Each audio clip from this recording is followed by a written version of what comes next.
الحمد لله وكفى وسلام على عباده الذين اصطفى أما بعد قال الله تبارك وتعالى في القرآن المجيد والفرقان الحميد أعوذ بالله من الشيطان الرجيم بسم الله الرحمن الرحيم والعصر إن الإنسان لفي خسر وقال النبي صلى الله عليه وسلم نعمتان مغبون فيهما كثير من الناس الصحة والفراغ او كما قال صلی اللہ علیہ وسلم۔ محترم بزرگوں اور دوستوں، اللہ تبارک و تعالی نے ہمیں یہ زندگی عطا فرمائی ہے، اس کا ایک ایک لمحہ قیمتی ہے، ایک ایک گھڑی قیمتی ہے، اور اس کی قیمت کا اندازہ اس سے آپ لگائیں کہ حضرت ابو درداء رضی اللہ تعالی عنہ فرماتے ہیں کہ یہ جو تمہاری زندگی ہے، یہ جو رات اور دن گزر رہے ہیں، یہی در حقیقت تمہاری عمر ہے۔ کلما ذہب یوم ذہب بعضک، جب دنیا کا ایک حصہ گزر جاتا ہے، ایک گھڑی گزر جاتی ہے، ایک رات گزر جاتی ہے، ایک دن ختم ہو جاتا ہے، تو تم یہ سمجھو میرا ایک حصہ ختم ہو گیا ہے۔ یہ جو رات اور دن ہے، یہ آپ کی پوری باڈی ہے، آپ کا پورا بدن ہے، آپ کا پورا ڈھانچہ ہے۔ اگر اس میں سے ایک دن بھی گزر گیا تو آپ یوں سمجھو میرا ایک حصہ کم ہو گیا، میرا ایک حصہ کم ہو گیا، یہاں تک کہ زندگی کے سارے دن ختم ہو جائیں گے اور روح نکل جائے گی اور انسان ختم ہو جائے گا۔ تو یہ جو زندگی ہے، اس کی اہمیت کا ہمیں اندازہ نہیں ہے۔ بچپن کھیل کود میں گزر جاتا ہے، جوانی اپنے جوانی کے نشے میں گزر جاتی ہے، اور بڑھاپا بیماریوں، ذمہ داریوں اور افسوس کے ساتھ گزر جاتا ہے، اور انسان کی زندگی ختم ہو جاتی ہے۔ اس لیے اللہ تبارک و تعالی نے جو یہ وقت ہمیں عطا فرمایا ہے، جو یہ موقع ہمیں عطا فرمایا ہے، اس کی اہمیت کا اندازہ آپ اس سے بھی لگائیں کہ کل قیامت کے میدان میں دنیا میں جتنے پاپ کرنے والے، جتنا ظلم کرنے والے اور اللہ کی نافرمانی کرنے والے ہوں گے، تو جب کل قیامت کا عذاب دیکھیں گے، ہولناکی دیکھیں گے، خوفناکی دیکھیں گے، تو وہاں ایک چیز مانگیں گے۔ وہ یہ نہیں مانگیں گے ہمیں ہیرے جواہرات دے دیے جائیں، سونے چاندی دے دیے جائیں، ہمیں کچھ اور دے دیا جائے، اس کا سوال ہی نہیں کریں گے۔ سوال یہ کریں گے ہمیں ایک موقع دے دیجئے، ہمیں ایک وقت دے دیجئے، ہمیں ایک موقع دے دیجئے، دوبارہ ہمیں دنیا میں بھیج دیجئے، دوبارہ ہمیں وہ زندگی کے گھڑیاں عطا فرما دیجئے، وہ صبح و شام، وہ رات اور دن دے دیجئے، تاکہ ہم اس پاپ کی تلافی کر لیں اور اپنے آپ کو سنبھال لیں، اور ہم نے جو ماضی میں کیا اس کو ختم کر لیں۔ یہ قرآن میں اللہ تبارک و تعالیٰ کیوں نقل کر رہا ہے؟ ابھی قیامت آئی نہیں، قیامت کے موقع پہ کفار و مشرکین، فاسق فاجر اور گنہگار لوگ کیا کہیں گے، اللہ تعالیٰ نے پہلے ہی قرآن میں ذکر کر دیا۔ اور یہ کہیں گے، موت کے وقت بھی یہ کہیں گے کہ ملک الموت مجھے تھوڑا سا وقت دے دیجئے، میری زندگی کو تھوڑا سا اور ڈیلے کر دیجئے، اور مؤخر کر دیجئے، اور تھوڑا سا موقع دے دیجئے۔ اور میدان محشر کی جب ہولناکی دیکھیں گے تو اللہ سے کہیں گے اللہ ہمیں دوبارہ بھیج دیجئے، ایک موقع تو دے کر دیکھیے، ہم آپ کے فرما بردار بندے بن کر کے رہیں گے۔ یہ قرآن میں اللہ تعالیٰ نے اسی لیے ذکر فرمایا کہ ہم اور آپ اس سے عبرت لیں۔ ابھی وہ گھڑی نہیں آئی، ابھی وہ موقع نہیں آیا، لیکن ابھی ہمارے پاس گھڑیاں باقی ہیں، ہماری سانس چل رہی ہے، ہمارے ہاتھ اٹھ رہے ہیں، ہماری زبان بولنے کی سکت اور صلاحیت رکھتی ہے، ہم مسجد آ سکتے ہیں، توبہ کر سکتے ہیں، نمازیں پڑھ سکتے ہیں، اللہ کی یاد میں اپنے آپ کو لگا سکتے ہیں۔ اس لیے قرآن پاک میں اس چیز کو بار بار ذکر کیا گیا۔ اور جب کل قیامت کے میدان میں انسان اپنی پریشانی ذکر کرے گا اور یہ کہے گا کہ اے اللہ میں تو ایسے غفلت میں پڑا رہا، تو اللہ کی طرف سے ایک سوال ہوگا، اولم نعمرکم ما یتذکر فیہ من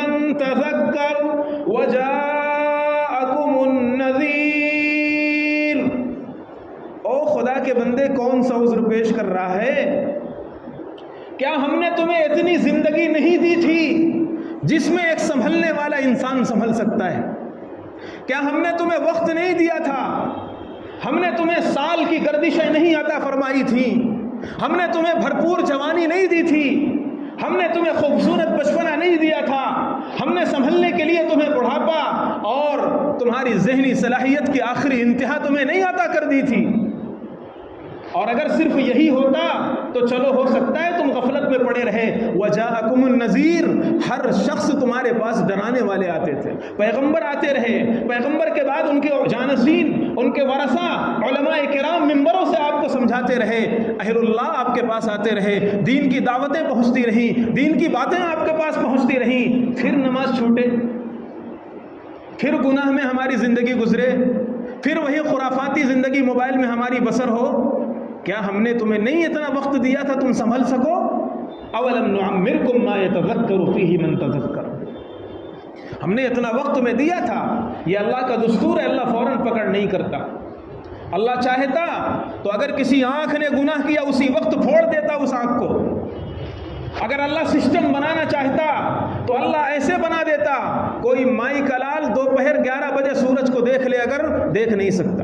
کسی کی آنکھ میں اتنی ہمت اور طاقت نہیں اللہ نے رکھی کہ چڑھتے سورج کو وہ آنکھ ملا کر کے دیکھ لے، آنکھ چکا چوند ہو کر کے واپس لوٹ آئے گی، سورج کو نہیں دیکھ سکتی۔ اللہ چاہتا تو ہر گناہ کے بارے میں ایسا بنا سکتا تھا کہ نگاہ گناہ کے لیے اٹھ ہی نہیں سکتی تھی، لیکن اللہ نے ایسا نہیں بنایا۔ سنبھلنے کا تمہیں موقع عطا فرمایا، تم گناہ کرتے ہو، اس کے باوجود اللہ تبارک و تعالیٰ کی طرف سے ڈھیل ملتی ہے۔ ہو سکتا ہے اب پلٹ آئے، ہو سکتا ہے اب پلٹ آئے،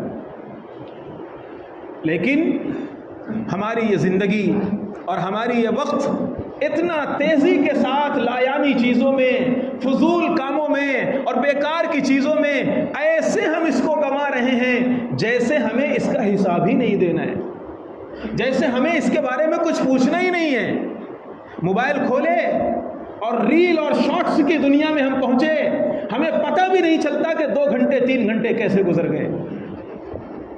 آپ گھنٹوں کی بات کرتے ہیں، اٹھائیے حدیث شریف کی کتاب ترمذی شریف کے اندر ایک روایت ہے، نبی پاک صلی اللہ علیہ وسلم نے ارشاد فرمایا، لا تزول قدم ابن آدم حتی یسأل عن 5، 5 چیزوں کے بارے میں جب تک اللہ کی بارگاہ میں انسان حساب نہیں دے لے گا اس کا قدم رب العالمین کے پاس سے ہل نہیں سکتا۔ عن عمرہ فیما افناہ، اور پھر خاص طور پر عن شبابہ فیما ابلاہ، زندگی دی تھی ایک ایک پل کا حساب پیش کر، ایک ایک لمحے کا حساب پیش کر۔ تجھے فلاں شارٹس اچھا لگا، فلاں ریل اچھی لگی، انگلیوں کی حرکت سے اپنی زندگی برباد کر رہا ہے۔ ایک موبائل اٹھایا، کب رات گزر گئی پتہ نہیں چل رہا، کب وقت گزر گیا پتہ نہیں چل رہا۔ نوجوانوں، خاص طور پر حدیث میں جب یہ کہا گیا ان شباب ہی، جوانی کے بارے میں خاص حساب لیا جائے گا، اسپیشل حساب لیا جائے گا جوانی کے بارے میں، اس کا مطلب جوانوں آپ کی زندگی کے بارے میں خاص حساب ہوگا۔ اس لیے اپنی زندگی کو اس طرح بہا دینا، اس طرح برباد کر دینا اور اس طرح فضول کاموں میں گنوا دینا۔ آدمی موبائل اٹھاتا ہے ٹائم پاس کرنے کے لیے، ٹائم پاس کرنے کے لیے۔ اللہ کے بندو، مومن کے پاس اتنا وقت کہاں سے آیا کہ اسے فضول کاموں میں پاس کرنا پڑے؟ ایک حدیث سناتا ہوں آپ کو، صحیح روایت ہے، امام بخاری رحمۃ اللہ علیہ کی کتاب الادب المفرد کے اندر ہے، امام احمد بن حنبل کی کتاب مسند احمد میں ہے، امام بزار کی کتاب مسند بزار میں ہے، کئی جگہ حدیث کی کتاب میں یہ حدیث موجود ہے۔ اللہ کے پیغمبر ارشاد فرماتے ہیں، دل کے کانوں سے سنو مسلمانوں، ان قامت الساعہ وفی ید احدکم فصیلہ، اے لوگوں اگر قیامت قائم ہونے لگے، تمہیں لگ گیا کہ فلاں جگہ قیامت آ گئی، مثال کے طور پر بہار کا علاقہ، آسام کا علاقہ، یو پی کا علاقہ، فور ایگزامپل، وہاں قیامت شروع ہو گئی اور ابھی 2-3 منٹ میں بمبئی تک قیامت آ جائے گی، توڑ پھوڑ اور طوفان اور حادثہ آ جائے گا۔ اللہ کے پیغمبر نے فرمایا اگر قیامت قائم ہونے لگے اور تمہارے ہاتھ میں کوئی ننھا سا پودا ہو کھجور کا، چھوٹا سا کوئی پودا ہو کھجور کا، فلیغرسھا، اللہ کے بندو اگر قیامت آنے سے پہلے اس کو تم گاڑ سکتے ہو، اس کو تم لگا سکتے ہو، فَلْيَغْرِسْهَا، تو اسے ضرور لگا لینا، اس لیے کہ آخرت کی تیاری کا اگر اتنا موقع بھی تمہیں ملے تو اسے گنوانا نہیں۔ آؤ جس نبی نے اپنی امت کو یہ میسج دیا ہو کہ ایک ایک لمحہ پودا لگانے میں گھنٹے نہیں لگیں گے، 3-4 منٹ بہت زیادہ ہے، اگر اتنا وقت بھی قیامت آنے سے پہلے تمہیں مل جائے اور تم اس پودے کو گاڑ لو، اور سنو اس حدیث میں ایک پیغام اور بھی ہے، اگر نیکی کا پھل تمہیں دنیا میں نہ ملے تو اس کی پرواہ نہیں کرنا، اس لیے کہ پودا فوراً پھل نہیں دیتا، پودا ابھی گاڑو اور پھل اس کا آخرت میں ملے گا۔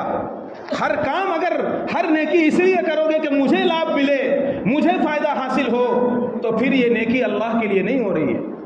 اگر ہمارے پرکھے بھی یہ سوچ لیتے اور ہمارے آباء و اجداد بھی یہ سوچ لیتے تو وہ اتنی بڑی جامع مسجد نہیں بناتے، ان کے لیے تو تھوڑی سی 2 صف کی مسجد کافی تھی۔ ہمارے آباء و اجداد یہ سوچ لیتے تو باغات نظر نہ آتے، یہ نہریں نظر نہ آتی، یہ تالاب نہ دکھائی دیتے، یہ بڑے بڑے کنویں نظر نہ آتے۔ اس لیے نیکی کے بارے میں اللہ کے نبی صلی اللہ علیہ وسلم نے انسانی دماغ کا جو کانسیپٹ ہے وہ کلیئر کیا کہ اے لوگوں، نیکی اللہ کے لیے کرو، اگر اس نیکی کا فائدہ تمہیں نہیں مل رہا، تم نے اپنے بھائی کی مدد کی، اب بھائی تمہیں لفٹ نہیں دے رہا، تم سے مل نہیں رہا، تم سے ملاقات نہیں کر رہا، اب آئندہ اس کو خیرات دینا مستحق ہے، وہ اس کو مدد کرنا آپ نے بند کر دیا۔ کیوں بند کر دیا بھائی؟ ایک بات یاد آ گئی، سنا دیتا ہوں، اچھا گھڑی نہیں ہے، خیر۔ صدیق اکبر رضی اللہ تعالیٰ عنہ، صدیق اکبر رضی اللہ تعالیٰ عنہ اللہ کے پیغمبر صلی اللہ علیہ وسلم کے جانثار وفادار، انبیاء کے بعد تمام انسانوں میں اگر کسی کا مقام ہے تو وہ صدیق اکبر رضی اللہ تعالیٰ عنہ کا مقام ہے۔ صدیق اکبر رضی اللہ تعالیٰ عنہ کے ایک غلام تھے آزاد کردہ، ان کا نام تھا حضرت مصطح، صحابی ہیں، مالی اعتبار سے کمزور تھے۔ حضرت صدیق اکبر رضی اللہ تعالیٰ عنہ ان کی ہیلپ کیا کرتے تھے، مدد کیا کرتے تھے۔ اتفاق سے آپ دیکھیے ذرا، قدرت کا قانون دیکھیے، حضرت صدیق اکبر رضی اللہ تعالیٰ عنہ کی صاحبزادی نبی پاک صلی اللہ علیہ وسلم کی چہیتی بیوی حضرت عائشہ رضی اللہ تعالیٰ عنہا پر جب منافقین نے اور فاسقین نے اور کافرین نے الزام لگایا زنا کا، تہمت لگائی، تو جب کوئی پروپیگنڈا ہوتا ہے، کوئی عام الزام لگایا جاتا ہے تو اس میں کچھ بھولے بھالے مسلمان بھی شامل ہو جاتے ہیں۔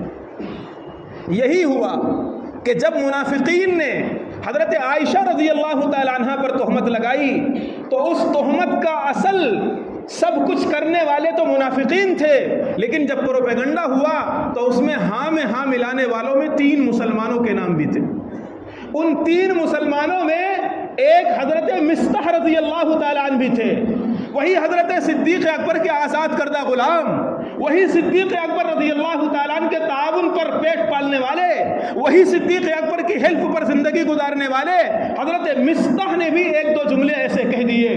فطری بات ہے، نیچرل بات ہے کہ یار میں سالوں سے اس کی زندگی سنوار رہا ہوں، غلامی کے طوق کو ختم کر کے میں نے اسے آزادی کی زندگی عطا فرمائی، میرے گھر میں میری بیٹی پر یہ الزام لگا رہا ہے۔ حضرت صدیق اکبر رضی اللہ تعالیٰ عنہ نے اگلی بار سے وہ خیرات روک دی، وہ تعاون روک دیا، وہ مدد روک دی۔ ادھر صدیق اکبر نے تعاون روکا، ادھر آسمانوں میں ہلچل مچی، جبریل امین قرآن کی سورت لے کر، آیت لے کر اتر گئے، وَلَا يَأْتَلِ أُولُو الْفَضْلِ، اے عقل مندو، اے دانش مندو، تم نیکی اللہ کے لیے کر رہے تھے یا مصطح کے لیے کر رہے تھے؟ تم وسعت والے ہو، تم فضل والے ہو، تم بزرگی والے ہو، تم نے نیکی بندے کے لیے کی ہے یا اللہ کے لیے کی ہے؟ اگر تم نیکی اللہ کے لیے کرتے تھے تو ابھی بھی کرتے رہو۔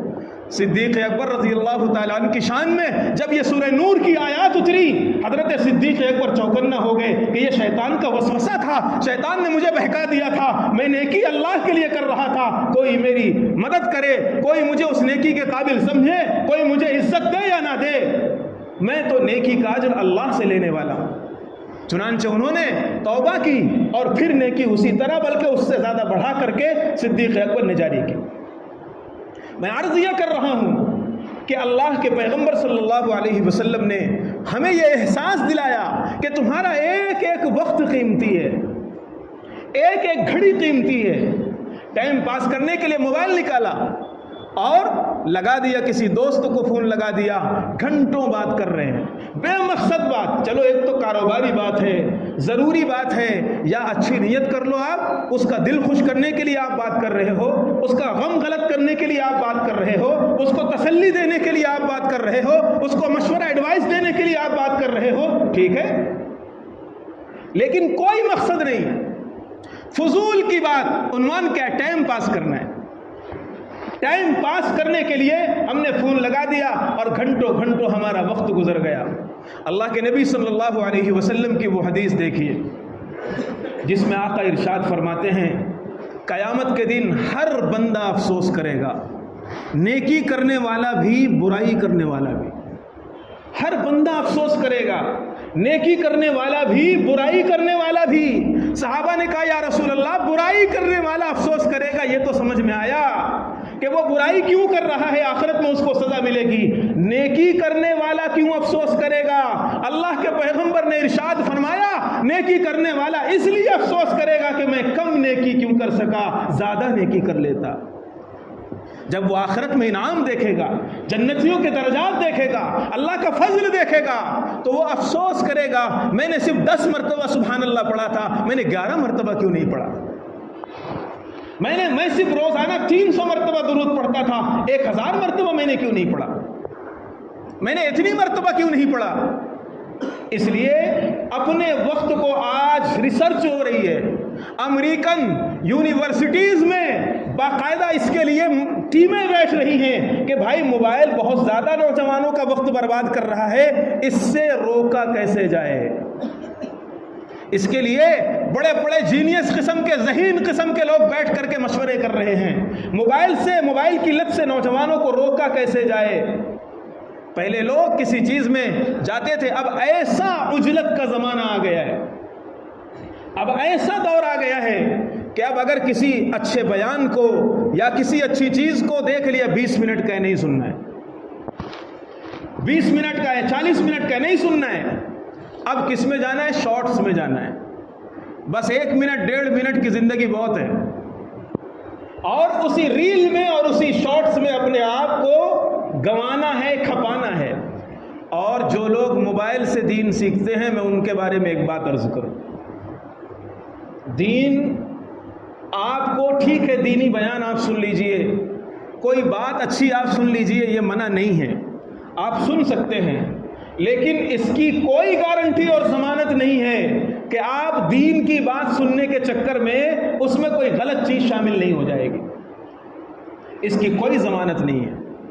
اور جو دین سکھانے والے ہیں اس کی بھی کوئی ضمانت نہیں ہے۔ اگر آپ نے ہر کسی کا سننا شروع کر دیا، ہر کسی کا دیکھنا شروع کر دیا، تو انٹرنیٹ کی دنیا میں ڈاکو اور لٹیرے بھی بیٹھے ہیں جو ایمان پر ڈاکہ ڈالنے والے ہیں، جو ایمان چھین لینے والے ہیں۔ کس کا دیکھنا ہے، کس کا سننا ہے، کیسے سننا ہے، کتنا سننا ہے۔ ٹیمیں بیٹھنے لگی اور انہوں نے کہا کہ فلاں ایپ کو بند کر دو، مثال کے طور پر ٹک ٹاک کو بند کر دو، اس لیے کہ نوجوان زیادہ تر اس میں وقت برباد کر رہے ہیں۔ کسی نے کہا فلاں ایپ کو بند کر دو، اور انہوں نے اپنے اپنے طور پر اسٹڈیز پاس کی، باقاعدہ اپنی اپنی ویب سائٹ پر اپلوڈ کر دی۔ لیکن جیسے جیسے دن نکلتا جاتا ہے، گھڑیاں بڑھتی جاتی ہیں، موبائل کا استعمال بڑھتے جاتا ہے۔ آپ ایک ایپ بند کرو گے، آپ ایک ویب سائٹ بند کرو گے، 1000 ویب سائٹ اگلے دن کھلنے کے لیے تیار کھڑی ہیں۔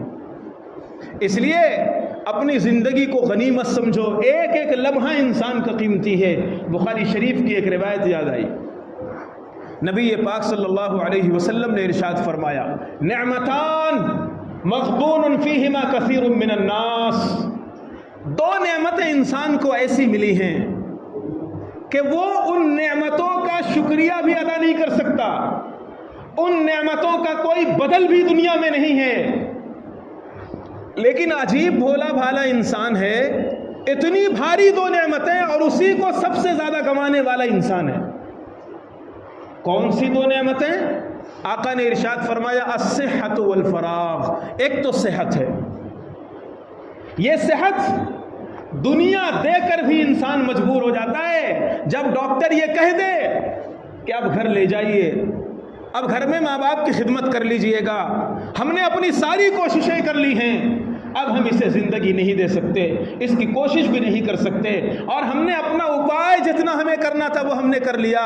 اس وقت غریب سے غریب انسان یہ کہتا ہے ڈاکٹر صاحب اگر گھر بیچ کر بھی ان کو آپ زندگی دے سکیں، ان کا علاج کر سکیں تو میں اپنا گھر بیچنے کے لیے تیار ہوں، زمین بیچ کر چندہ کر کے بھیک مانگ کر کے اگر میرے باپ کو آپ علاج کر سکیں اور مجھے چند امیدوں کے سہارے زندہ رکھ سکیں تو میں اس کے لیے بھی تیار ہوں۔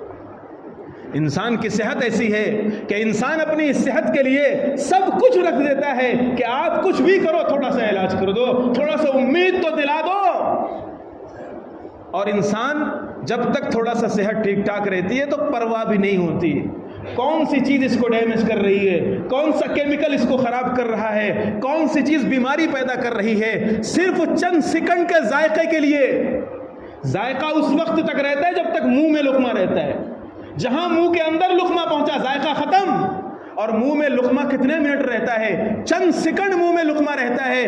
چند سیکنڈ کی لذت کے لیے ہم خراب کیمیکل نہیں چھوڑ سکتے، چند سیکنڈ کی لذت کے لیے خراب ڈرنکس نہیں چھوڑ سکتے، چند سیکنڈ کی لذت کے لیے چاہے باڈی کو کتنا ڈیمیج کرے، چاہے معدے کو کتنا خراب کرے، چاہے دماغ پر کیسا بھی ایفیکٹ ڈالے اور اثر انداز ہو، لیکن ہم لذت کے دیوانے ہیں، ہم لذت کے پجاری ہیں۔ زبان کے چند سیکنڈ کے لذت کے لیے ہم صحت کو برباد کرنے والی چیزیں اوائڈ نہیں کر سکتے۔ وہ میرا ٹاپک نہیں ہے صحت کا، کیا کیا چیزیں کتنا نقصان انداز ہیں، وہ ایک الگ موضوع ہے مستقل، لیکن نبی نے ارشاد فرمایا یہ دو نعمتیں انسان اس کا بدل پیش نہیں کر سکتا۔ پوری دنیا کے ڈاکٹر جمع ہو جائیں تو انسان کو صحت نہیں لوٹا سکتے، علاج تو کر سکتے ہیں، وہ ایک حد تک علاج کر پائیں گے، لیکن اگر صحت واقعی خراب ہو گئی اور اللہ کی مرضی اب اسے صحت نہیں دینا تو ساری دنیا کے ڈاکٹر ہاتھ پیر رکھ دیں گے۔ حکیم نہیں مرتے ہیں کیا؟ ڈاکٹر اس دنیا کو نہیں چھوڑتے ہیں کیا؟ بڑے بڑے ڈاکٹر بھی اس دنیا کو چھوڑ جاتے ہیں۔ ہارٹ اسپیشلسٹ اس کو بھی اٹیک آ رہا ہے۔ اللہ دکھاتا ہے اپنی قدرت کہ تم صرف اسباب اختیار کر سکتے ہو، سب کرتا دھرتا میری ذات ہے۔ ایک تو نعمت ایسی ہے انسان اس کا بدل بھی نہیں پیش کر سکتا اور دھڑلے سے اس کو ضائع کر رہا ہے۔ اپنے بچوں کی صحت، موبائل دکھا دکھا کر کے کھانا کھلاؤ، خوب کھلاؤ کھانا، موبائل دکھا دکھا کر نشہ ہو گیا، بچوں کی عادت پڑ گئی، اب بچہ کھانا نہیں کھاتا جب تک موبائل میں شارٹس اسے نہ دکھائے جائیں۔ اور آپ حضرات تو سمجھدار ہیں، میڈیکل سائنس کیا کہتی ہے؟ معدہ کھانا ہضم نہیں کرتا، دماغ کی ایکٹیویٹیز ہوتی ہیں جو کھانے کو ہضم کرتی ہیں۔ دماغ پورا لگتا ہے، دماغ پوری باڈی کو کنٹرول کرتا ہے، دماغ کا پورا اثر معدے پر آتا ہے جب کھانا ہضم ہوتا ہے۔ ہمارے بچے کا دماغ شارٹس میں لگا ہوا ہے، اس کی حرکتوں میں لگا ہوا ہے، ویڈیو کی نقل و حرکت میں لگا ہوا ہے، وہ کھانا کیا کھلایا جا رہا ہے، گوڈاؤن کی طرح صرف ماں باپ اس کے پیٹ میں کھانا ڈالتے ہیں، نہ وہ صحیح سے کھانا چباتا ہے، نہ وہ صحیح سے کھانے کا ذائقہ جانتا ہے، بس وہ گوڈاؤن کی طرح پیٹ میں کھانا بھر دیا جاتا ہے، یہ کھانا پچتا نہیں ہے، سڑتا ہے پیٹ کے اندر۔ سب سے زیادہ اس وقت اگر کوئی نعمت کو اپنے پیروں سے کچل رہا ہے مسلمان تو وہ صحت کی نعمت ہے۔ ایک نبی نے ارشاد فرمایا ایک تو یہ صحت کی نعمت ہے، اور آقا نے ارشاد فرمایا ایک دوسری نعمت بھی ہے، ایک دوسری نعمت بھی ہے جس کا کوئی بدل نہیں ہے، کوئی بدل نہیں ہے، اور انسان اسے بھی پانی کی طرح بہا رہا ہے، اس کی زندگی کے قیمتی لمحات، اس کا یہ فارغ وقت، اس کا یہ بہترین موقع جب وہ آخرت کی تیاری کر سکتا ہے، نمازوں کی پابندی کر سکتا ہے، قرآن تھوڑی دیر پڑھ سکتا ہے، تسبیحات کی تسبیح پڑھ سکتا ہے، تلاوت کر سکتا ہے۔ آپ اندازہ لگائیے، کبھی صرف ایک دن کا سروے کیجئے، آپ زیادہ دن نہیں، آپ موبائل میں اپنا کتنا وقت برباد کرتے ہیں، صرف ایک دن نکالیے بس۔ اور کیسے پتہ چلے گا؟ خیر میں درمیان میں بات آئی تھی، کٹ گئی، میں بتا رہا تھا امریکن یونیورسٹیز میں جو اسٹڈیز ہو رہی ہیں اور جو باقاعدہ وہ لوگ بیٹھ رہے ہیں کہ کیسے روکا جائے اور اس پر قابو نہیں پا رہے، اس کا حل 1400 سال پہلے مکہ کی دھرتی میں نبی پاک صلی اللہ علیہ وسلم نے عطا فرما دیا تھا۔ آج دنیا ترقی کرے، یونیورسٹیز میں پڑھ پڑھ کر کے لوگ بیٹھے سر جوڑ کر کے اور اس کا حل دریافت نہ کر پائیں. چلو سرکار مدینہ کے در پہ چلتے ہیں, ان سے پوچھتے ہیں جب فتنہ پھیلے گا, آنکھوں کی بے حیائی پھیلے گی, آنکھوں کا زنا پھیلے گا, اس وقت امت کو کیسے روکا جائے گا. قرآن اترتا ہے, قرآن آدیش دیتا ہے, قرآن یہ کہتا ہے نگاہ اٹھانے سے پہلے یہ سوچ لو اس نگاہ کا حساب لینے والا کوئی موجود ہے. وَأَمَّا مَنْ خَافَ مَقَامَ رَبِّهِ وَنَهَى النَّفْسَ عَنِ الْهَوَىٰ فَإِنَّ الْجَنَّةَ هِيَ الْمَأْوَىٰ. ساری اسٹڈیز فیل ہو جائیں گی, لیکن ایک فارمولہ اپنے دماغ میں سیٹ کر لو. نبی نے فرمایا العینان تزنیان, یہ آنکھیں بھی زنا کرتی ہیں, وَزِنَاهُمَا النَّظْرُ, اور ان کا زنا یہ ہے کہ انسان بے حیائی کی چیزوں کو دیکھے. یہ آنکھیں بھی زنا کرتی ہیں. کیا اس زنا کا حساب نہیں ہوگا؟ کیا ان آنکھوں کے زنا کا حساب نہیں ہوگا؟ ایک ایک لمحے کا, ایک ایک پائی کا حساب ہوگا. اور اب حیرت اور افسوس تو یہ ہے کہ ایک گھر میں چند فیملی ممبر ہیں, ماں الگ موبائل میں لگی ہوئی ہے, باپ الگ موبائل میں لگا ہوا ہے, بچے بڑے بڑے ہو گئے, ان کے پاس الگ موبائل ہے, بیٹھے ہوئے ہیں ایک چھت کے نیچے ایک کمرے میں, لیکن یہ الگ دنیا میں ہے, وہ الگ دنیا میں, وہ الگ دنیا میں. ماؤں کے پاس اتنا وقت نہیں بچا کہ اپنے بچوں کو بیٹھ کر صحابہ کی حکایات سنائیں, صحابہ کے اقوال سنائیں, صحابہ کے واقعات سنائیں, اپنے بچوں کی تربیت کریں. تھوڑا سا وقت اگر کچن کے کاموں سے یا گھریلو کاموں سے ملتا ہے, اٹھا کر کے موبائل. اس لیے یہ موبائل حضرت مفتی تقی عثمانی صاحب رحمۃ اللہ برکاتہم کا ایک جملہ یاد آیا, بہت شاندار. حضرت مفتی تقی عثمانی صاحب فرماتے ہیں اگر کوئی بڑا موبائل رکھ کر کے گناہوں سے یقینی طور پر نہیں بچ پا رہا تو اس کے لیے بڑا موبائل رکھنا ناجائز ہے. سنو اس جملوں کو, اس مسئلے کو. اگر کوئی بڑا موبائل رکھ رہا ہے اور وہ گناہ سے نہیں بچ پا رہا, 100% موبائل ہے تو وہ گناہ کر رہا ہے. مثال کے طور پر وہ میوزک سن رہا ہے, ویڈیو ایسی غلط سلط دیکھ رہا ہے, بے حیائی کی چیزیں دیکھ رہا ہے, فلم دیکھ رہا ہے, شارٹس دیکھ رہا ہے, اس طرح کی چیزیں دیکھ رہا ہے اور اپنے آپ پر کنٹرول نہیں کر پا رہا وہ, تو حضرت فرماتے ہیں جس بندے کو یہ یقین ہو کہ بڑا موبائل رکھ کر کے وہ ضرور 100% گناہ کرے گا موبائل میں, اس کے لیے بڑا موبائل رکھنا ناجائز ہے. ہمارے اکابر نے یہاں تک روکا ہے, یہاں تک منع کیا ہے. اپنے ان زندگی کے لمحات کو پانی کی طرح مت بہاؤ, یہ آنکھ بند ہوگی جب سمجھ میں آئے گا. یہ لمحے زندگی میں بار بار آیا نہیں کرتے. ایک وقت اللہ نے دیا ہے, ایک موقع اللہ نے ہمیں عطا فرمایا ہے. ان اوقات کا حساب لگاؤ کہ 24 گھنٹے میں موبائل میں ہمارا کتنا گھنٹہ برباد ہوتا ہے, اور ہر وہ کام جو دنیا یا آخرت کے نفع کے لیے نہ ہو وہ برباد سمجھو. بہت سارے نوجوان بچے گیمز کھیلتے ہیں, گیمز کھیل رہے ہیں, اس میں کیا فائدہ ہے؟ اگر آپ یہ سوچ رہے ہو کہ ذہن کھلتا ہے, مفتی صاحب آپ کو نہیں پتہ ہے, اس میں ذہن کھلتا ہے اور ذہن کی ایکٹیویٹیز ہے, یہ شیطان کا وسوسہ اور دھوکہ ہے. ذہن کھلتا نہیں ہے, جکڑتا ہے. جو اس گیم کے نشے میں گرفتار ہو گیا ہے, آپ کو پتہ ہے ایک واقعہ سناؤ, ہمارے چیتا گیم کا واقعہ ہے, ہمارے علاقے کا واقعہ, اس لیے آپ کو سناتا ہوں. ایک لوتا بیٹا تھا, 4 بہنیں تھیں, ایک بیٹا تھا, یعنی 4 بہنیں ایک بھائی. فیملی چل رہی تھی, باپ جاب کرتا تھا, کام کرتا تھا. بیٹا ہوا 17 سال کا, پڑھتا تھا. اتفاق سے اسے اس گیم کی لت لگ گئی, گیم چھپ چھاپ کھیلنے لگا. اچھا جب اکلوتا بیٹا ہوتا ہے تو تھوڑا لاڈلا بھی ہوتا ہے, ماں باپ کا چہیتا بھی ہوتا ہے. موبائل پکڑا دیا, وہ کمرے میں اپنا گیم کھیل رہا ہے, موبائل پکڑا دیا, وہ کمرے میں اپنا گیم کھیل رہا ہے. سنو مسلمانوں, ہر شخص کے گھر میں اس طرح کی چیزیں ہو رہی ہیں.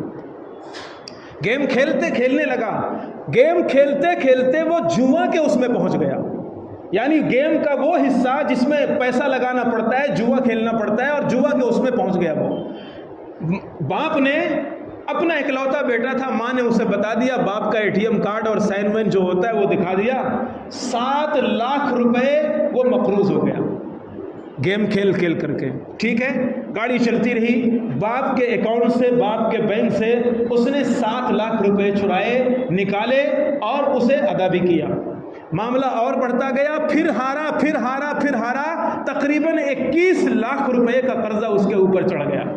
ایک دن دروازہ نہیں کھل رہا ہے اس کے بیڈ روم کا، ماں پریشان ہو گئی، دن بہت چڑھ گیا، ابھی تک بیٹا اٹھا نہیں، دروازہ توڑا گیا، پنکھے میں اس کی لٹکتی ہوئی لاش تھی، اس اکلوتے بیٹے کی لٹکتی ہوئی لاش تھی، اور سوسائڈ نوٹ میں لکھا ہوا تھا، ابا میں اب آپ کو پریشان نہیں کرنا چاہتا، میں گیم کی لت میں گرفتار ہو گیا تھا، 21 لاکھ کا قرضہ میرے اوپر چڑھ گیا تھا، اس لیے میں اس دنیا کو چھوڑ کر جا رہا ہوں، مانگنے والے اب آپ کو پریشان نہیں کریں گے۔ آپ سمجھتے ہیں یہ ایک ہلکا سا معاملہ ہے، میرا بچہ صرف گیم ہی کھیل رہا ہے؟ موبائل کی ایسی لت اور ایسی دنیا ہے یہ کالی دنیا، اس میں کتنی خطرناکی ہے سمجھو، کچھ زندہ مثالیں زندگی کے ساتھ جیا کرو، دیکھو اس دنیا کو آنکھ کھول کر کے کیسے کیسے زندگی میں واقعات ہو رہے ہیں۔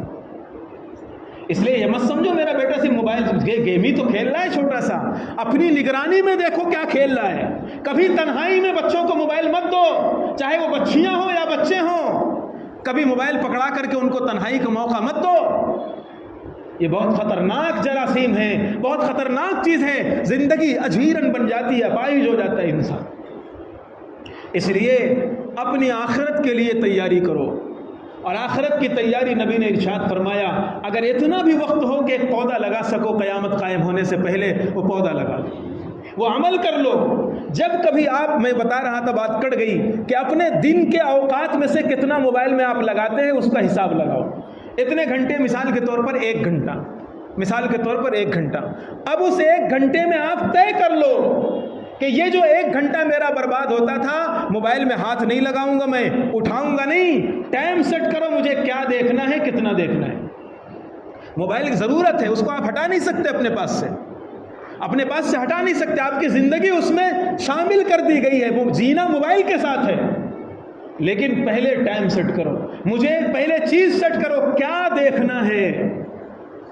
فلمیں دیکھنا ہے، میوزک سننا ہے، گانے سننا ہے، حرام دیکھنا ہے؟ نہیں، بیان سننا ہے۔ شیطان بڑا ہوشیار ہے، کبھی آپ کو یہ نہیں کہے گا نہیں فلمیں دیکھو، بیان سننا ہے مفتی صاحب کا، فلاں عالم صاحب کا، پہلے بیان سننے کے بہانے آپ کو موبائل کی دنیا میں پہنچائے گا، پھر آپ نے آدھا بیان سنا اور شارٹ سرکاتے رہے کھسکاتے رہے، پہنچ گئے دوسری دنیا میں۔ کبھی شیطان برائی کرا کے، برائی کا عنوان دے کر کے کبھی برائی نہیں کراتا۔ حضرت آدم علیہ السلام کو اس نے جو پھل کھلایا تھا، جانتے ہیں اس کا کیا عنوان تھا؟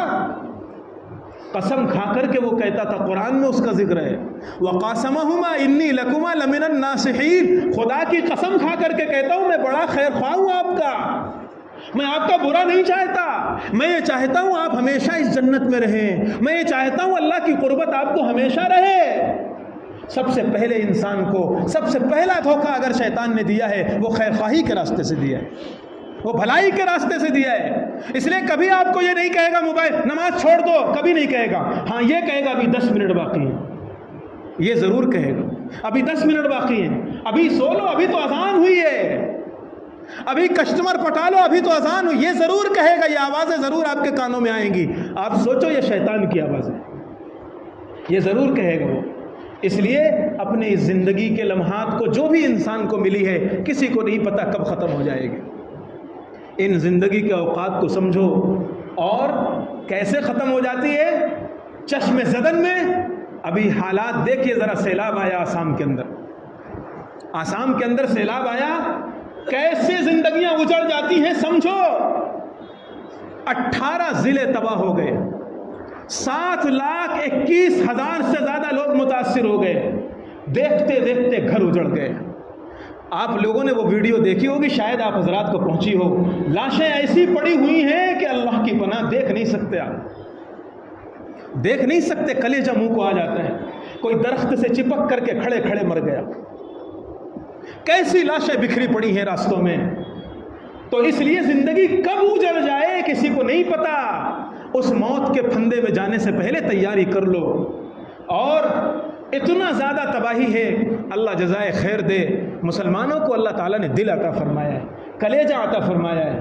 جس آسام میں حد سے زیادہ مسلمانوں پر اتیاچار اور پتہ نہیں کیا کیا کیا گیا، جب حالات آئے ساری دنیا سے، پورے ہندوستان سے مسلمان یکجٹ ہو گئے، کوئی کچھ لے کر کے پہنچتا ہے، کوئی برتن لے کے پہنچ رہا ہے، کوئی بستر لے کے پہنچ رہا ہے، کوئی کچھ لے کے پہنچ رہا ہے، سب پہنچ گئے۔ اور اللہ جزائے خیر دے جمعیت کے ذمہ داروں کو، جمعیت کے ذمہ داروں کو کہ وہ ایسے موقع پر ہندوستانی مسلمانوں کے لیے ایک نعمت ہے، ایک امید ہوتے ہیں. انہوں نے بیڑا اٹھایا کہ ہم بھیک مانگیں گے مسلمانوں سے، چندہ کریں گے، لیکن ہندو مسلم کی تفریق کیے بغیر انسانیت کے ناطے میں ان کا گھر بسائیں گے. ان کا سب اجڑ گیا ہے، بستر سے لے کے برتن سے لے کے پوری زندگی اجڑ گئی ہے، صرف وہ بدن کے کپڑوں کے ساتھ کھڑے ہوئے ہیں. اب ان کا گھر بسانا ہے، ان کے ساری چیزیں کرنا ہے، انتظامات کرنا ہے، وہ در در بھٹک رہے ہیں. آپ کے اس مسجد میں بھی جمعیت کے ذمہ دار آئے ہیں، ابھی نماز کے بعد وہ بیچارے بیٹھیں گے، ذمہ دار حضرات سب ہیں، موجود ہیں. آپ حضرات تعاون فرمائیں، اپنی آخرت کی تیاری کی نیت سے بھی ادا کریں، انسانیت کی نیت کے ساتھ بھی ادا کریں. اللہ تبارک و تعالی عمل کی توفیق عطا فرمائے. سنتیں پڑھ لی.